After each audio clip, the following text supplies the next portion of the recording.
Ano yung pinagkaiba ng graphic designer at ng graphic artist? Graphic design focus on problem solving. Nagdi-design ka to communicate a message, usually ginagamit for marketing or advertising. In arts, you create for yourself.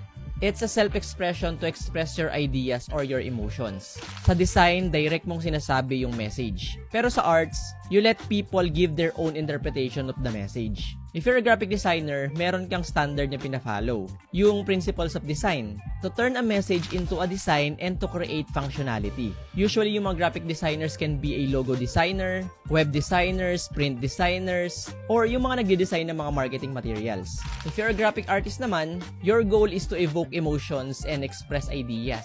And you have your own style sa mga arts mo. Sila yung mga illustrators, cartoonists, t-shirt designers, or even comic book artists are examples of graphic artists. Pero kahit magkaiba yung dalawa na yan, you can still be both. You design for self-expression, and at the same time, you follow certain principles to create structure sa mga ginagawa mo. Tulad ng ilang packaging designers, they put their arts into a design that gives information or message into a medium. And yun yung pagkakaiba ng graphic designer at ng graphic artist. And kung paano ka pwedeng maging both. If you want to know more about graphic design or creativity, follow for more.